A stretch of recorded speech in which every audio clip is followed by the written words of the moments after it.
Olá, galera. Eu sou o Cid, mais conhecido aí pela galera como Neidão. E algo tem, algo tem me incomodado nesses últimos dias, nesses últimos tempos, em relação ao comportamento do povo cristão acerca de algumas coisas. O que mais tem me incomodado é acerca da homossexualidade. Eu, particularmente, não sou a favor nem de casamento gay, nem de união estável, nem de adoção, mas o meu posicionamento a respeito é baseado na Bíblia. Eu respeito essas pessoas, eu até mesmo tenho alguns amigos que são homossexuais, eles sabem do meu posicionamento, eles sabem a respeito da minha opinião. Ouve-se muito falar sobre o pastor Max Feliciano, que nesses últimos tempos aí tem criado um certo alvoroço entre a sociedade, não só entre os cristãos, mas entre toda a sociedade. E alguns cristãos, algumas das pessoas desse corpo evangélico têm se levantado e dito algumas coisas, têm feito alguns movimentos para demonstrar sua opinião acerca do assunto. Só que hoje eu estou aqui para levá-los a se lembrar do real sentido, o real sentido do Evangelho, que é Cristo. O real sentido do Evangelho, que são almas. Então, eu peço que você agora se lembre do nosso maior exemplo, que é Jesus. Jesus ele veio a esta terra, teve uma pequena passagem sobre esta terra, e só que em pouco tempo ele fez muita coisa. E entre essas muitas coisas, você nunca ouviu praticar uma injustiça, você nunca ouviu julgar uma pessoa pelo que ela é, julgar uma pessoa pelo que ela faz, pelo que ela vive. Pelo contrário. Nessa jornada ele nos ensinou o respeito das pessoas, ele nos ensinou que nós deveríamos amá-las. E desta forma, ele nos ensinou a levar a palavra do Senhor a essas vidas, mas não de forma hostil, não de maneira que possamos agredir alguém, não de maneira que venhamos afetar alguém.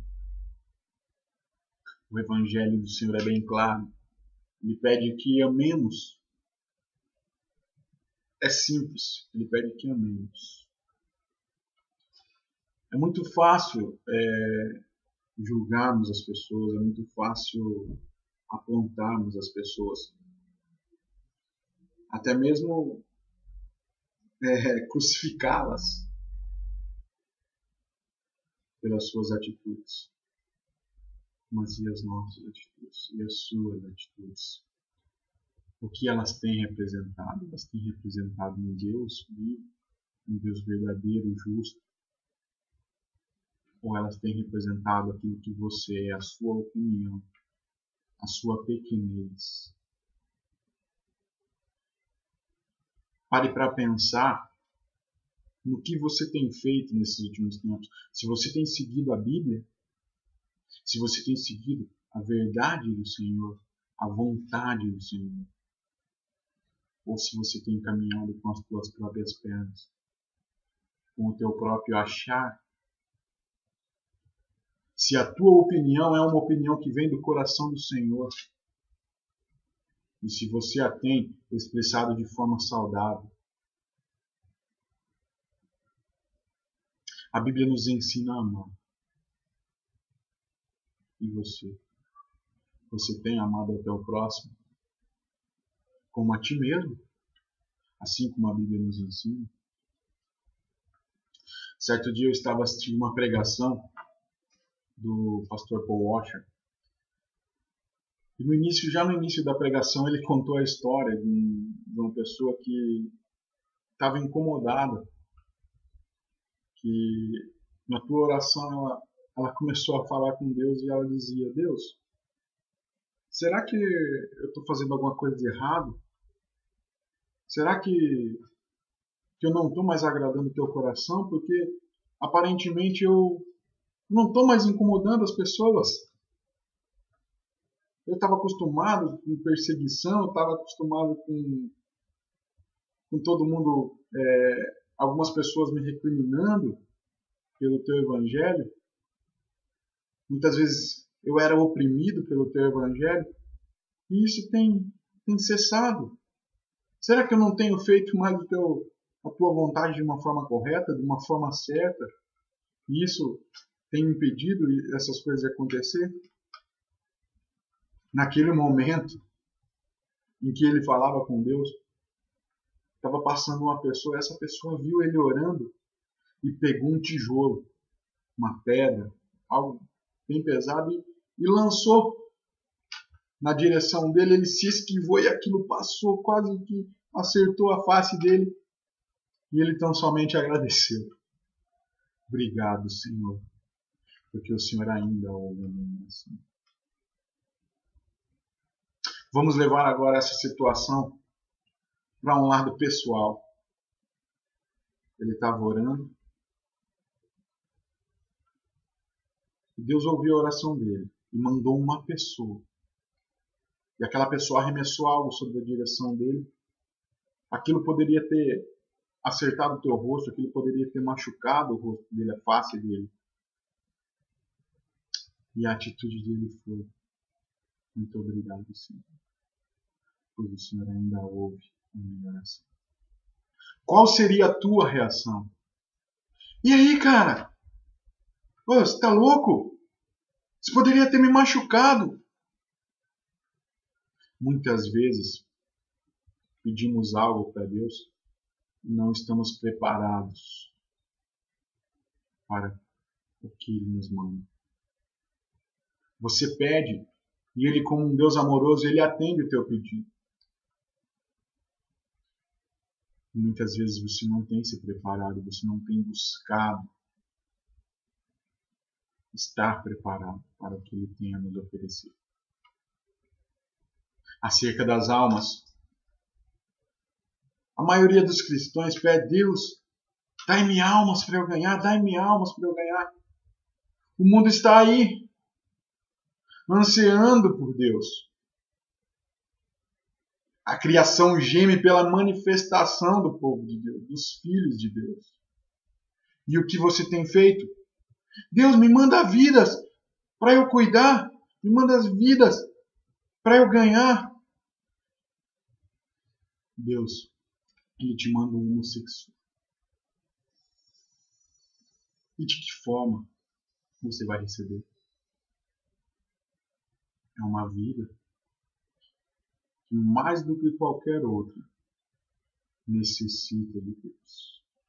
Necessita da salvação, necessita da verdade. E você? Você está preparado para levar o Evangelho a esta pessoa?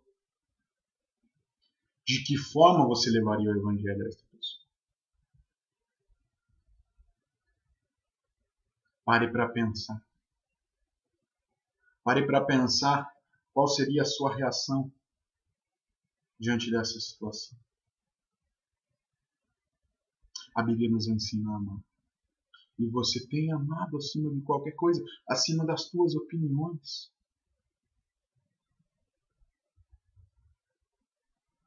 Como eu já disse, eu não concordo com muita coisa, com homossexualidade, com o casamento de pessoas do mesmo sexo, mas isso não me impede de amá-los. E não deveria te impedir de amá-los. A sociedade está totalmente corrompida A sociedade está totalmente virada a favor dessas situações. O povo evangélico, ele não pode aceitar, mas ele também não pode confrontar, porque a Bíblia não nos ensina a confrontar. Qual tem sido o teu testemunho acerca dessas coisas, acerca dessas situações? Lá em Marcos 16:15, ele fala: ide por todo mundo e pregai o evangelho a toda criatura. Mas nós, ao invés de fazermos isso, ao invés de levarmos o evangelho àquele que precisa, temos julgado pela sua falta de Deus. Aquela pessoa não é de Deus. Olha, ele é gay, olha, ele não é de Deus. É a sua oportunidade de fazer com que ele seja de Deus. Ainda em Marcos tem um trecho que fala sobre entregar a tua vida. Marcos 8:35. Ele diz assim: pois quem quiser salvar a sua vida, perdê-la-á. Mas quem perder a sua vida por amor a mim e ao Evangelho, salvará. E você? Você está disposto a perder a sua vida? Ou simplesmente por algumas situações que afetam a tua vida, você já se frustra, você se revolta?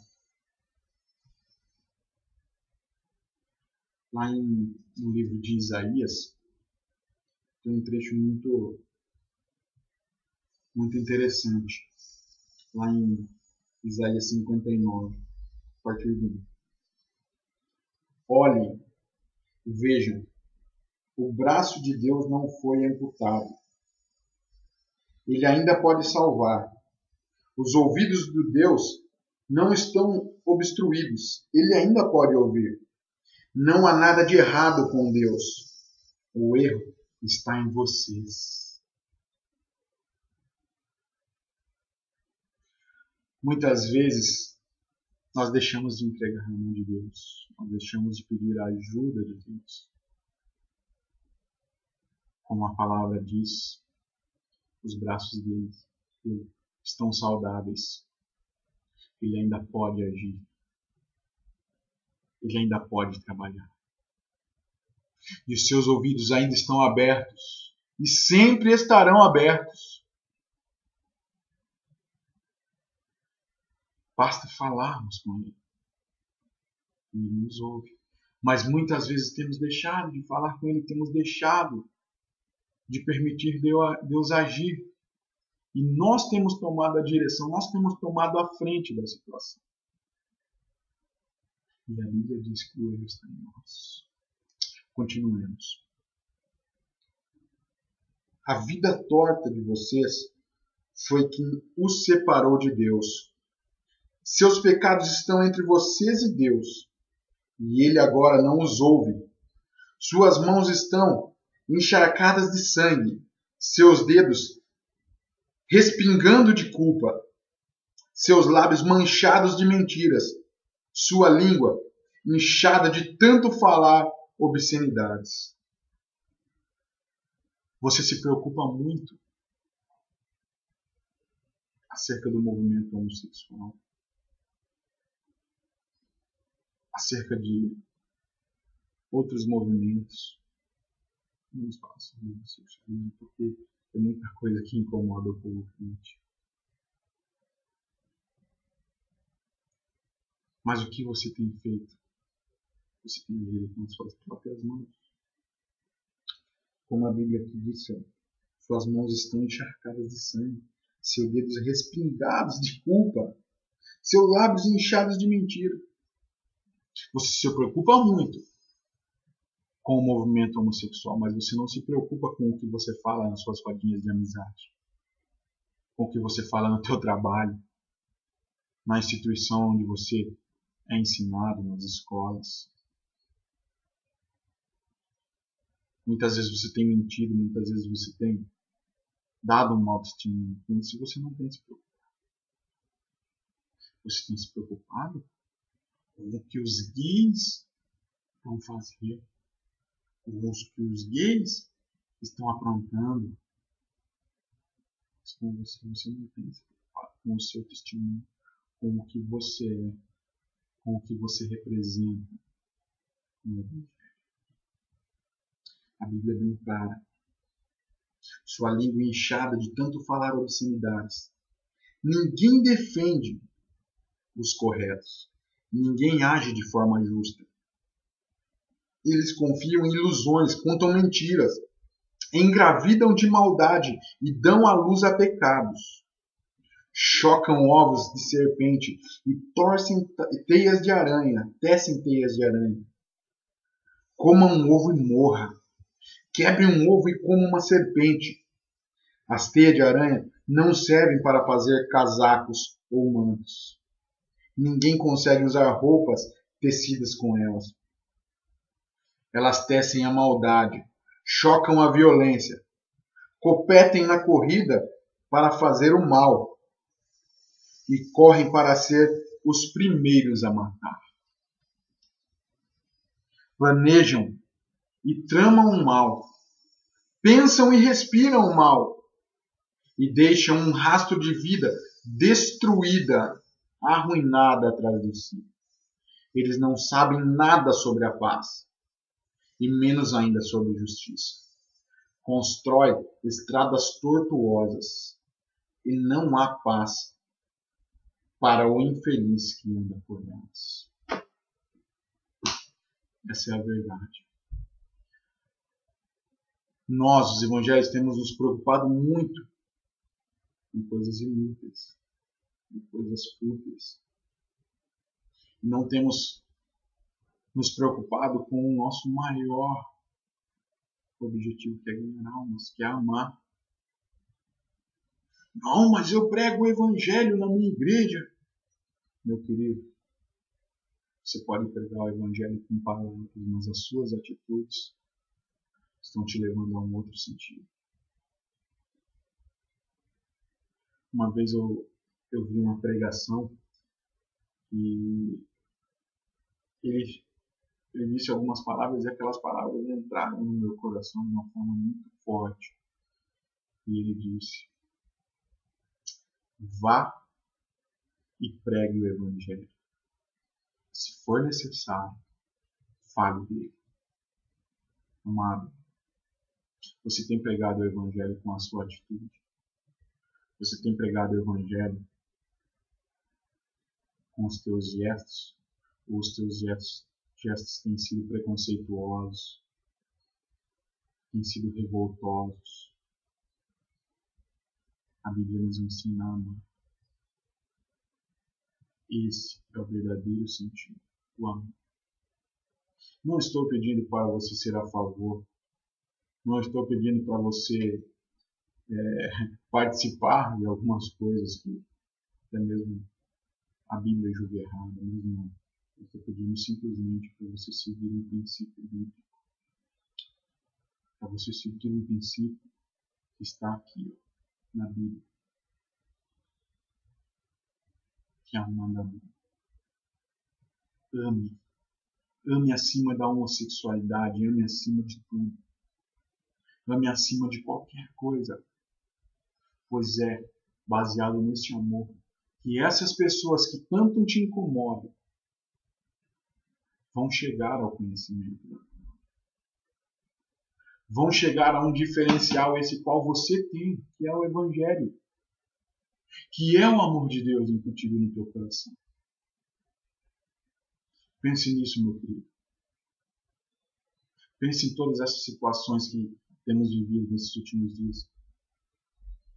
Não é com a força, não é com postagens no Facebook que vamos chegar a algum lugar, mas não. Não pense assim. Isso não vai chegar a lugar nenhum. Somente iremos chegar a algum lugar se levarmos essa verdade é a verdade bíblica em nossos corações, acima do preconceito, acima da maldade, acima da revolta. Leve o amor até as pessoas e não a tua rejeição. Leve o amor a todas as pessoas e não a tua revolta, não a tua ira. Não é disso que elas precisam. O teu amor é o amor de Deus e eles precisam do amor de Deus. Eles precisam daquilo que vem de Deus. E você é a ponte, ou deveria ser a ponte. Temos nos preocupado muito com a nossa vida financeira. Temos nos preocupado muito com o que temos, com o que possuímos, mas não temos nos preocupado com o nosso real objetivo, que é fazer com que o Evangelho siga adiante. Jesus veio e começou a doar a obra. Nós temos o dever de continuar. Mas enquanto você ficar olhando para coisas fúteis, coisas erradas, o Evangelho não vai caminhar. Ele precisa da tua vida. Ele precisa de você, que é uma ponte, para que ele chegue às pessoas. Pense nisso, meu filho. Pense nisso com todo o teu coração. Que eu tenho certeza que Deus vai abrir a tua mente, vai abrir o teu conhecimento para que você entenda que a nossa maior preocupação tem que ser vidas. E não o que o mundo está realizando lá fora. Nós devemos viver uma missão integral. Missão integral, ela se consiste no simples ato da igreja abrir as portas e sair. Mas enquanto a tua mente não estiver preparada para isso, você não pode sair. Você vai ficar enclausurado dentro da igreja, porque você tem que se adaptar, você tem que aprender a conviver com pessoas, a respeitar pessoas, para que assim possa vir mais. A missão integral consiste na igreja entrando nos bairros, na igreja entrando nas cidades, a igreja entrando em todos os lugares da cidade onde existem vidas, ali a igreja está. Mas para isso é necessário deixarmos de lado preconceitos, conceitos errados e colocarmos acima de tudo o amor pelas vidas. Esse é o real sentido. Pense nisso.